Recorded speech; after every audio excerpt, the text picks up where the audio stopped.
La première image, les routes, c'est passer du carré au rond. Alors, cette image-là, pour nous, qu'est-ce que ça veut dire? Quand on vient de l'Occident, quand on vient de l'extérieur, on est très habitué aux choses super carrées, réglo.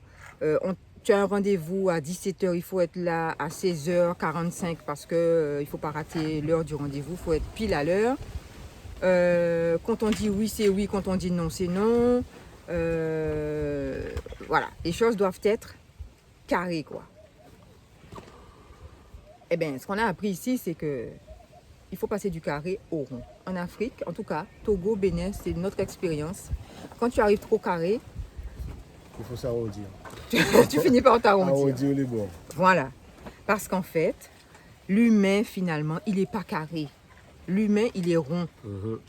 C'est ça? Ouais, exactement. Ouais. C'est comme le ventre de la maman quand elle est enceinte. L'humain, il est rond, c'est-à-dire, on discute, on voit comment les choses peuvent s'arranger, on voit comment on peut trouver une solution. Et au fur et à mesure, voilà. Mais les choses ne sont pas rigides, définies dès le départ. Dès le départ, ouais. Et si tu ne sais pas faire avec le rond, ça pose problème parce qu'ici, pratiquement tout est rond.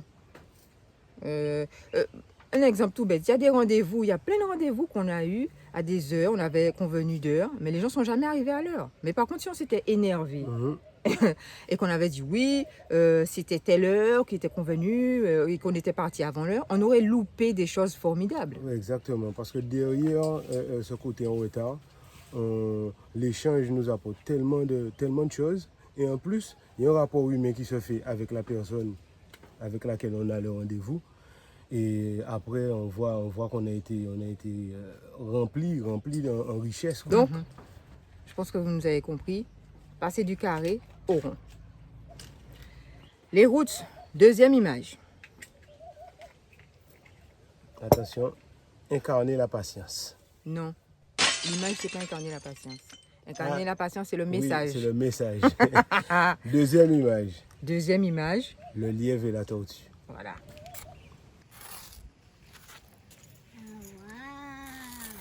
C'est joli ta tortue.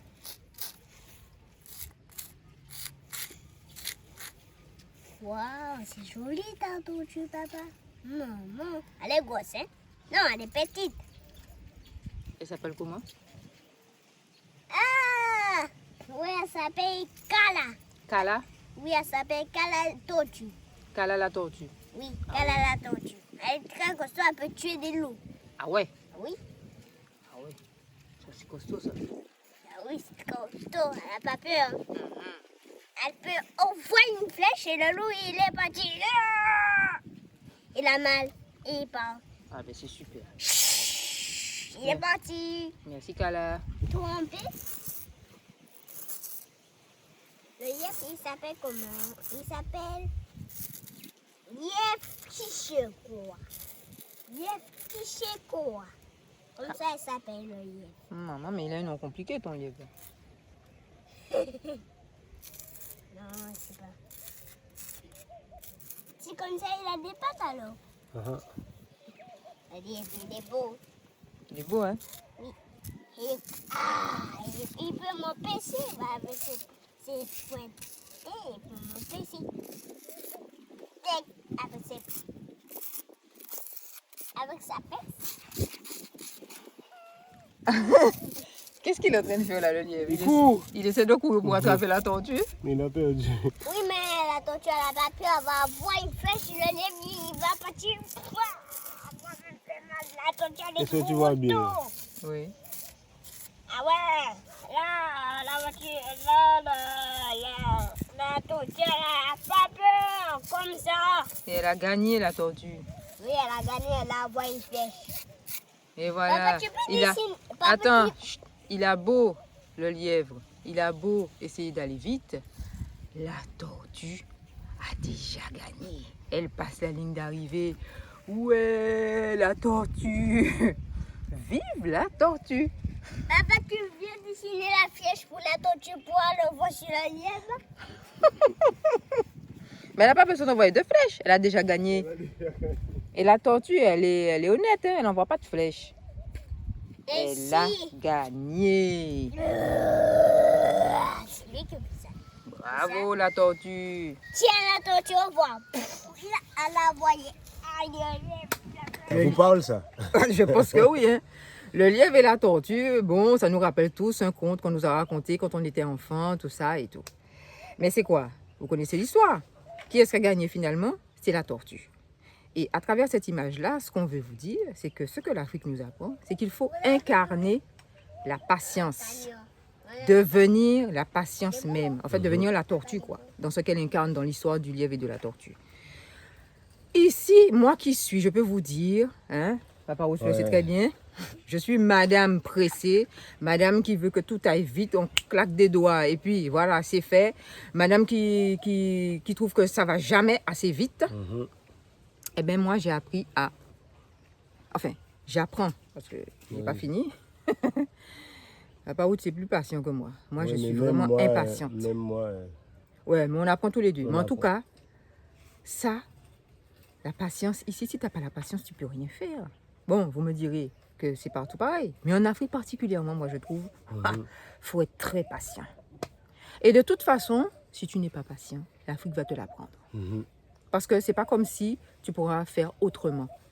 Il faut être patient. Ça ne s'est pas fait aujourd'hui, ça se fera peut-être demain, ou peut-être après-demain, ou peut-être le surlendemain.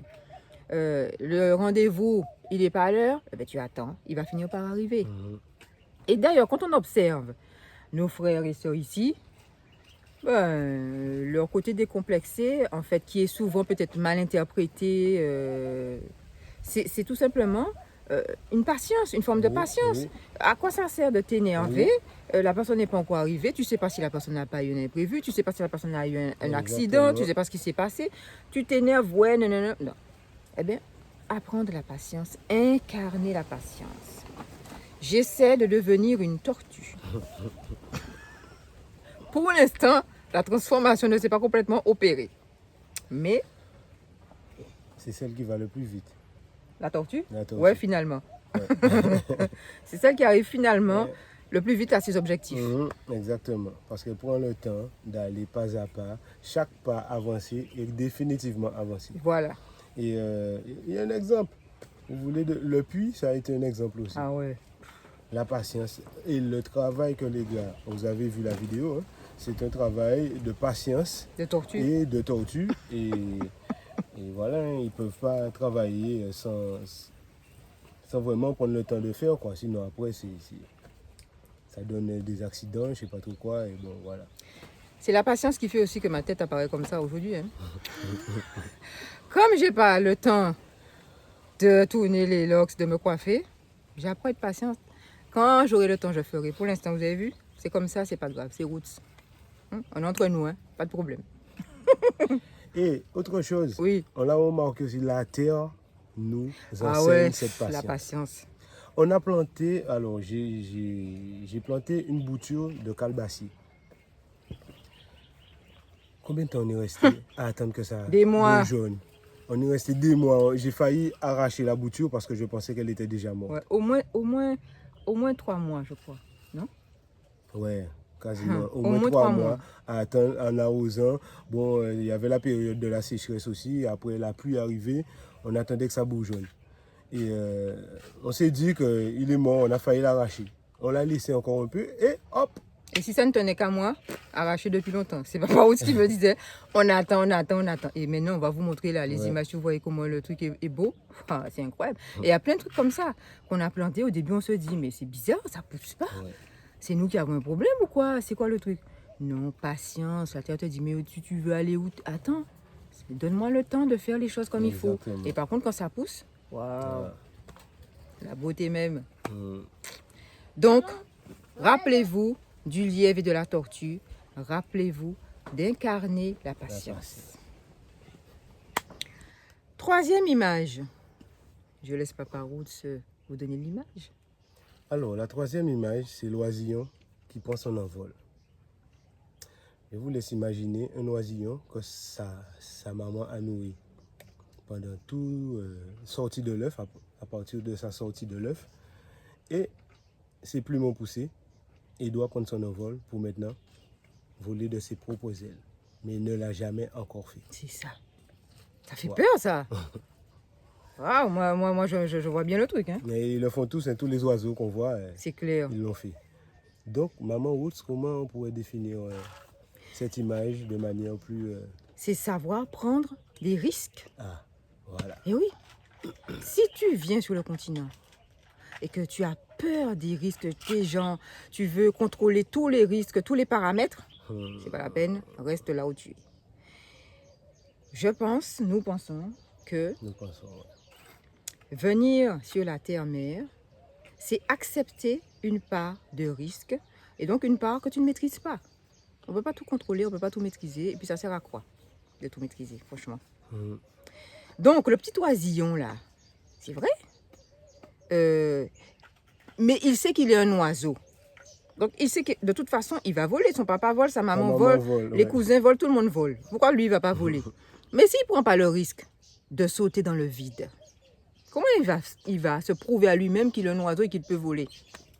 Comment il va prendre son envol? Comment il va prendre sa liberté? Eh bien, s'il ne fait pas ça, il va rester dans le nid toute sa vie. Prisonnier du nid. Non, mais vous imaginez le truc? Mais maman va plus le nourrir à un moment donné. Eh bien, sa maman, elle va lui dire, écoute mon vieux, moi, il y a d'autres petits qui arrivent. Ah oui. Voilà. Ou tu vas mourir dans le nid. Et même le nid, à un moment donné, ne va plus le supporter. Il sera trop lourd pour le petit nid là, qui n'est pas fait pour durer aussi longtemps. Exactement. D'accord? Donc les routes, on s'est compris. Au bout d'un moment, il faut accepter la part de risque et il faut sauter dans le vide. Ça fait peur. Ah, je vous dis que ça fait peur. Ça fait peur, mais il faut le faire. Mais le plus beau, c'est lorsqu'on voit que on vole. Aïe, aïe, aïe. On vole. Il y a tellement de vide qui se présente devant nous. Après, du coup, tu défies le vide toi-même. Exactement. Chaque fois que tu vois un vide, je vais sauter. Exactement. Parce que tu sais que tu peux voler. Maman, j'ai chaud là. Oui, Doudou, je vais enlever. Alors, il faut accepter de sauter dans le Lit. Il y a un trou. dans le vide. Alors, les routes. Quatrième image qu'on aimerait vous proposer, c'est le dessin d'un enfant. Imaginez, on a tous déjà vu le dessin, vous savez, les premiers dessins que font les enfants. Souvent, ce sont des dessins qu'on ne comprend pas. Et on se dit, bon, c'est des dessins d'enfants, quoi, que ça n'a pas de sens particulier. Asymétrique. Ouais, et puis on dit que c'est des gribouillis. C'est les premiers gribouillis.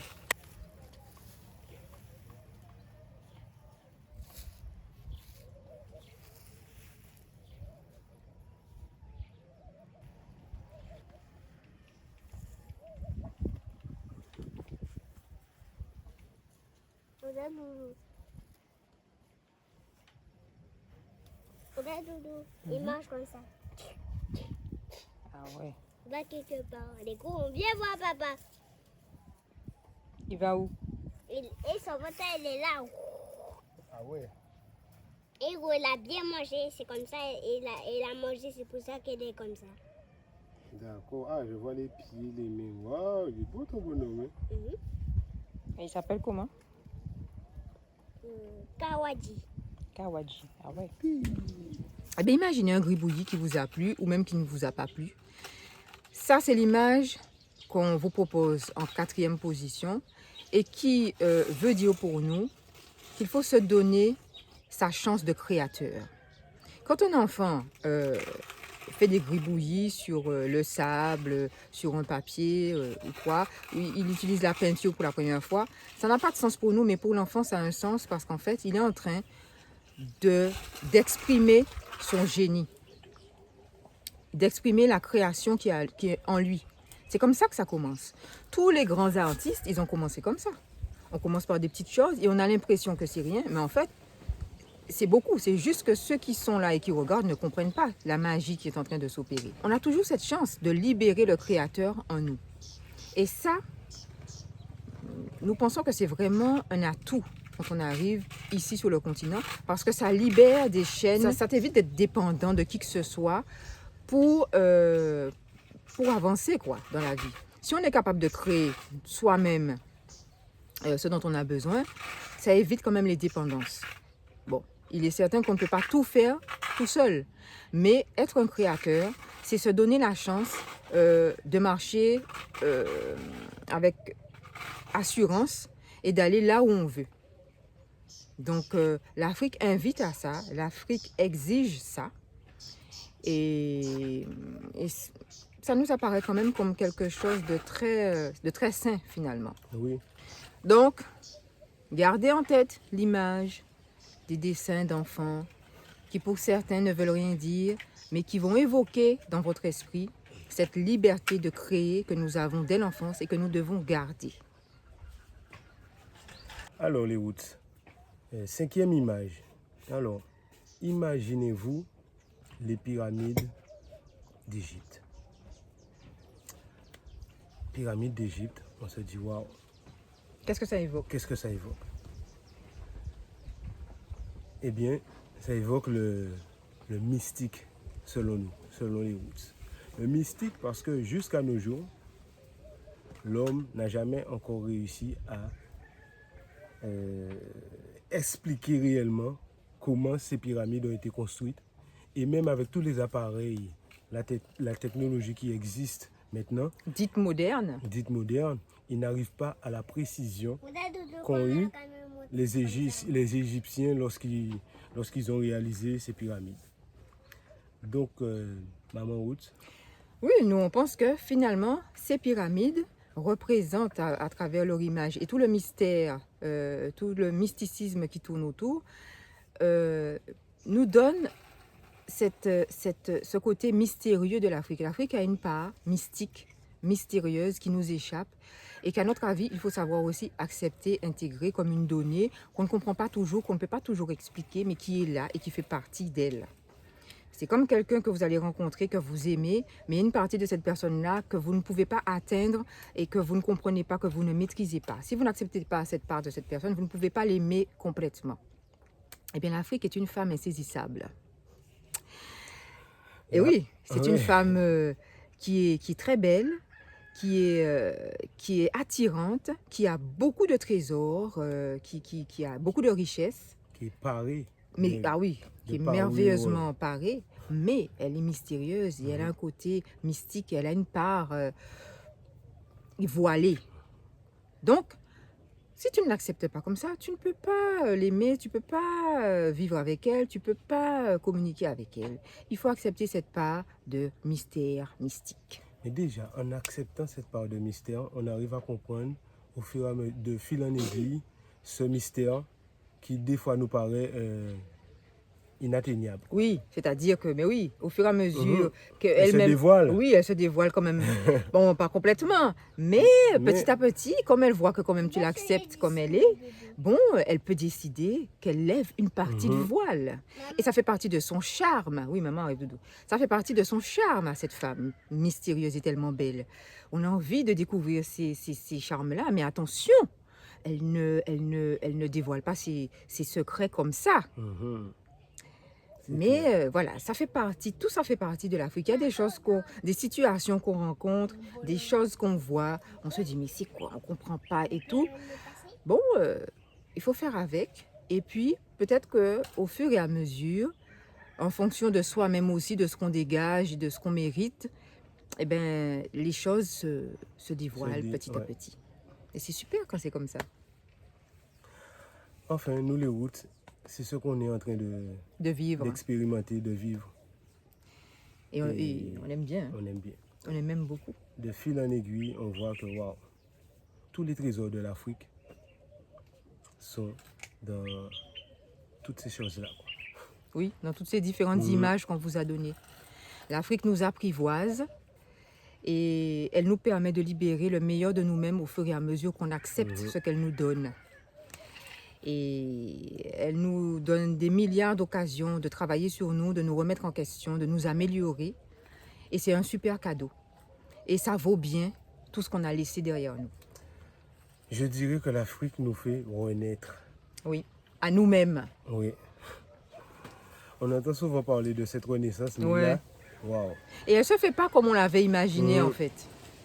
Et c'est pour ça que si on n'accepte pas de payer le prix et qu'on ne vient pas vraiment dans l'expérience, vivre les choses, on peut imaginer plein de choses, mais ça ne se fait jamais comme on a imaginé. Donc les roots, ce message, cette vidéo, c'était vraiment une lettre ouverte à vous, tous qui êtes dans la diaspora, qui avez envie de revenir sur le pays, sur le continent là où vous êtes nés, ou ceux qui, comme nous, sont nés à l'extérieur mais ont leur cœur ici, et une partie d'eux-mêmes ici. Posez-vous les bonnes questions. Et selon nous, dans notre modeste contribution, ce qu'on veut vous apporter, avec beaucoup d'amour, les routiers, avec beaucoup de... D'humilité. Oui, d'humilité, parce qu'on n'est pas là pour donner des leçons. Mais juste, à travers nos expériences, on avait envie d'apporter ce message-là. Posez-vous cette question. Qu'êtes-vous prêt à sacrifier pour ce retour? Parce qu'il y aura des choses à sacrifier et il faut l'accepter. Nous, on a trouvé que ce qu'on a sacrifié, c'était quand même beaucoup. Mais je vous assure que chaque jour qui avance, on se rend compte que ça valait la peine. Ah oui. Et si c'était à refaire, je crois qu'il y a quelqu'un qui m'avait posé cette question-là, de savoir si c'était à refaire, est-ce qu'on le referait? Oui. Et il y a une chose que je Et plutôt. Il y a une chose que je rajouterais. On a signé un pacte de transparence avec vous. Oui, c'est Donc vrai. on se doit de vous expliquer les choses telles qu'on vous les explique maintenant. Et c'est comme Maman Roots vient de le dire, on ne se considère pas comme des donneurs d'ordre, oui, Dodo, oui. On ne se considère pas comme des donneurs d'ordre, comme voilà quoi, des illuminés quoi. Non, nous sommes comme vous et on vous partage nos expériences. Parce qu'on sait ce que vous vivez, Oui, pour être passé par les mêmes expériences que vous. exactement. Donc, on vous comprend très bien. Et on sait que notre cheminement nous dépasse, nous. C'est-à-dire que tout ce qu'on vous montre là, on voit bien à travers vos commentaires, on voit bien à travers la manière dont vous réagissez, que cette histoire-là, elle vous appartient aussi. Oui. Et on aimerait tellement que le plus grand nombre de ceux qui souhaitent vraiment revenir sur la terre-mère puissent le faire et qu'on puisse y contribuer. Ça, c'est notre plus grand souhait. Ok, les routes. Bon. Alors, voilà, c'était notre message pour ce dimanche. On espère qu'il va bien passer, qu'il sera bien reçu. On attend vos commentaires. Comme d'habitude, les likes, les j'aime, les commentaires, les partages aux amis, aux gens de la famille, à tout le monde. Et on vous dit merci. Merci beaucoup pour tout l'amour que vous nous donnez. Je ne suis pas d'accord avec toi, Ah Maman bon? Roots. Maintenant, on va dire Ena Chenoué. Ah oui, c'est vrai. Ena Chenoué et Isandé. On commence à parler en fond. Ouais. Vous allez vous y mettre parce que maintenant, Ouais. la chaîne sera en fond. Ouais, bientôt on va parler qu'en fond. Alors vous allez apprendre avec nous. On va vous partager le maximum de mots au fur et à mesure. Oui. Donc, Ena Chenoué. J'espère que les Béninois, vous allez nous dire hein, si on prononce Si on bien. prononce bien. Mais on s'exerce, il me semble que c'est bon. Ena Chenoué, ça veut dire merci. Et Eizandé, au revoir. Ça dure à tout à l'heure. Oui, à tout à l'heure. Ah, tu as vu comment il m'a Ouais. corrigé, c'est vrai. Eizandé, En nu, à nous, ça veut dire je t'aime. oui. Eizandé veut dire à tout à l'heure, à la Et- prochaine. Tandis que Et au il- revoir, Et il sort. et il sort. C'est à demain. À demain. Au revoir. Et d'abord, Et C'est d'abord, ça au veut dire revoir. demain. Ah oui, c'est vrai. Au revoir. Au revoir. bon, les amis Roots béninois, vous allez nous corriger, hein, si toutefois. Si on s'est gouré, mais je crois pas. Non, Donc là. on récapitule. Eizandé, à tout à l'heure, à plus tard. Et il sort. Et il sort, À demain. à demain. Et Et d'abord, au au revoir. revoir. Et Et Natchenoué, merci. Voilà, Bravo. gros bisous. Et on se dit à très bientôt pour les nouvelles aventures des Des routes Roots au Bénin. Bisous, bisous. Bisous. Réfléchissez aux questions et mettez dans les commentaires. Merci. Et Natchenoué, bisous.